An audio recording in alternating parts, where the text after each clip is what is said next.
Nag-viral muli ang biruan ni Vice Ganda at Vong Navarro sa It's Showtime tungkol sa biro na hiniram ni Vong Navarro ang damit ni Robin Padilla noon sa Maging Sino Ka Man.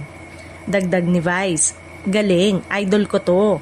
At pabirong dagdagan nito ng nakakapagpasaya ng bata sa bilibid. Ang pahayag ay naging kapansin-pansin dahil sa pagkakahawig nito sa isang controversial na pahayag kamakailan na naging usap-usapan online. Dahil dito, may ilang netizen na agad nagbanggit na tila may parinig ang linya ni Vice, lalo na't kamakailan lamang ay naging controversial ang pahayag ni Mariel Padilla tungkol sa kanyang asawang si Robin Padilla at sinasabing pagkakapasa ng batas noon nasa bilibid pa ito. Matatandaang muling kumalat ang isang 2022 video ni Mariel kung saan sinabi niyang si Robin ay nung nasa bilibid, nakapagpasa na ng batas. Dahil dito, umani ito ng puna at naging paksa ng maraming diskusyon online. Kalaunan, ipinaliwanag ni Mariel na hindi niya literal na ibig sabihin na si Robin mismo ang umupo sa Kongreso at magpasa ng batas.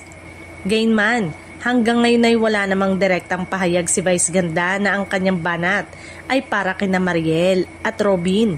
Kaya para sa mga netizen, sapul na naman si Robin sa It's Showtime. Ang ilan naman ay nagsabing ang nasabing palitan ay bahagi ng kanilang biruan, kaya mas mainam pa rin huwag agad itong ituring na direktang patama sa sinuman.